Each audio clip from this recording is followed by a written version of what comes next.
안녕하세요. 강경민 목사입니다. 3월 9일은 한국교회 신앙 고백의 날입니다.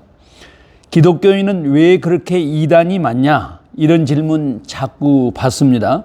우리만 아닙니다. 우리 시대만 아닙니다. 이미 수백 년 전, 아니 예수님 당시부터 이단에 대한 질문과 대답이 있었습니다. 이단이란 끝이 다르다 이런 뜻이지요. 다시 말하면 시작은 비슷한데 결과가 아주 다르다 그런 의미지요.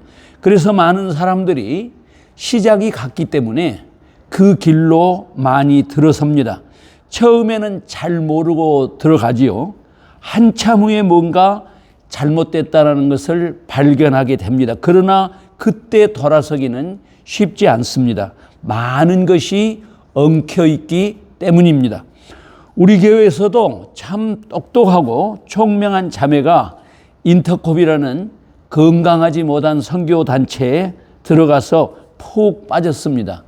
인터콥이라는 선교단체는 이론적으로는 이단이다 이렇게 단정하기에는 좀 애매한 구석이 있지만은 건강한 선교단체가 아니라는 것은 분명합니다. 이단이나 건강치 못한 선교단체는 공통점이 있지요. 첫째는 그 단체의 리더가 거의 신적인 위치로 높임을 받습니다. 당연히 아주 수직적인 그런 리더십이 고착되어 있습니다. 둘째는 그 단체에 너무 충성하기 때문에 당연히 가정의 화목을 파괴하는 그런 결과가 있습니다. 셋째, 사회적 상식을 벗어납니다. 직장 생활에 있어서나 혹은 보편적 인간관계에서 이탈하는 경우가 대부분입니다. 우리 교회에서 자랐던 그 자매도 한때는 담임 목사인 나를 그 단체로 끌어가려고 했어요. 그만큼 상식의 궤도를 이탈하는 거죠. 다행하게도 참 망극하신 하나님의 은혜로 다시 교회로 돌아왔습니다. 사실은 이런 경우가 다반사지요. 그래서 세상 사람들은 왜 유독히 기독교에 그렇게 이단이 많냐 이렇게 묻습니다. 일찍이 천재 수학자요 철학자였던 파스칼이 이 문제에 대해서는 촌철살인 같은 대답을 했습니다. 가짜가 있다라는 것은 진짜가 있다라는 증거다. 그렇죠. 진짜가 없는데 진짜를 흉내내는 가짜가 있을 수 없지 않습니까? 저는 오랜 세월 동안 목회자로 살았습니다. 이단에 대한 질문을 받을 때마다 파스칼의 말로 대답을 하곤 했지요. 그 말이면 끝이다 이렇게 생각했기 때문입니다. 그런데 요즘 생각은 좀 복잡해졌습니다. 어디까지가 진짜고 어디까지가 가짜냐 이 경계선이 매우 모호해졌기 때문입니다. 한국 교회에서 대다수 학자들이 인정하는 세계적 신학자가 있습니다. 그 기준은 세계적 학술지의 논문을 게재하고 세계적 학자들이 그 논문을 비판하든지 혹은 인용하는 것이 일반화될 때에 비로소 사람들은 그분을 세계적인 학자 이렇게 이야기하는 거죠. 그런 기준으로 볼 때에 우리나라의 세계적인 신학자가 아직 많지는 않습니다. 한국에 계실 때는 엑츠 또 개혁신학연구원 총신대학 신학대학원 등에서 후학들을 가르치다가 마지막 10몇 년 동안은 미국 풀러 신학교에서 교수로 계셨던 김세윤 교수님이 바로 앞서 말씀드린 그런 기준으로 볼 때 명실공히 세계적인 신학자입니다. 그 김세윤 교수님은 신약학에서 특별히 바울 신학의 대가입니다. 그분이 최근 인터뷰에서 이런 말씀을 하셨어요. 2022년 3월 9일은 한국 교회의 신앙 고백의 날이다. 굉장히 중요하고 굉장히 심각한 말씀을 하셨죠. 김 교수님 말씀이 그랬습니다. 5년 전 미국에서 트럼프와 힐러리의 대결은 과거에 다른 대선과는 달랐다. 예컨대 조지 부시와 엘 고어의 대립은 누가 되더라도 누구를 지지하더라도 정치적인 견해 차이 정도로 이해하는 것이 상식이었다. 그러나 트럼프와 힐러리의 대결은 근본적으로 질적인 차이가 있었다. 트럼프는 가장 반기독교적인 가치를 추구하며 살아온 사람이다. 거짓의 화신이었다. 그런데 그가 미국 보수 기독교와 손잡기 위해서 동성애 반대를 매개로 미국 보수 기독교를 속였고 거기에 중심적인 역할을 한 사람들이 보수 기독교의 지도자들이었다.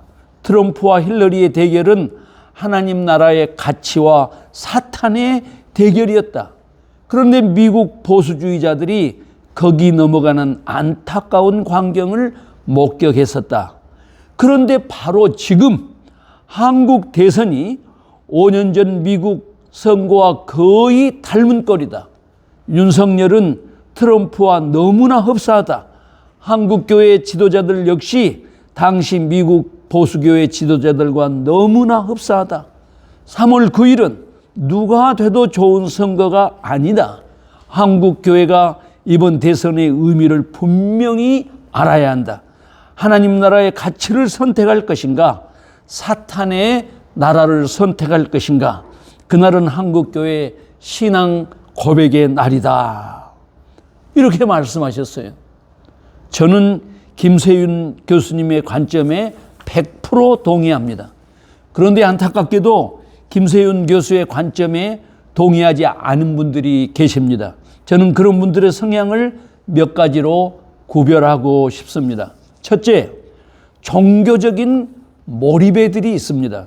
인간의 내면에 근본적으로 자리 잡고 있는 종교심을 자극해서 이름은 기독교를 내세우지만 실제로는 탐욕이 그들의 일상적 우상이 되어 있는 사람들입니다. 둘째, 복음적 진실을 알고 있지만은 기득권화되어 있는 성도들이 무서워서 복음의 변죽만 올릴 뿐 복음의 진실을 드러내지 못하고 있는 사람들입니다. 이분들 중에는 소위 복음의 총체성, 복음의 전체성을 온전히 드러내지 못하고 반쪽의 진리만 강조하므로 마침내는 복음의 내용을 변질시켜버리는 경우에 해당되는 사람들이 참 많습니다.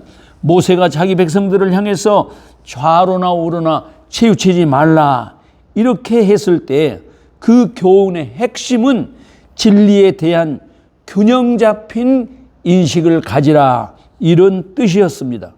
복음의 균형을 상실할 때 열정이라는 것은 결과적으로 복음의 변질로 나타납니다. 저는 이것이 오늘날 한국교회가 외형적 성장에 비추어 볼 때 실제적인 능력은 상실한 가장 근본적인 원인이라고 생각합니다. 그런데 요즘 정말로 제가 괴로워하고 있는 분들이 있습니다. 앞에서 지적한 균형 감각이 부족한 사람들이 아닙니다. 복음의 균형, 복음의 총체성을 입만 열면 주장했던 분들 중에서 현실에 대한 감각의 우둔함 때문에 지금과 같은 위기 상황 속에서도 윤석열은 아니다고 말하지 못하는 사람들입니다. 계시적인 역량을 통해서 보든지 하나님께서 허락하신 이성적 역량을 통해 보든지 윤석열은 아니라는 것이 명명백백함에도 불구하고 정치적인 중립이라는 허구 때문에 입을 열지 않고 있는 사람들이 많이 있습니다. 교인들이 두려워서 혹은 자신의 위치를 지키기 위해서 결국은 용기가 없어서 그런 사람들이 계신다라는 건 안타까운 일입니다. 지적인 회심에는 이르렀으나 진리를 위해서 온몸을 던지는 결단력과 훈련이 부족해서 그럴 수 있을 것입니다.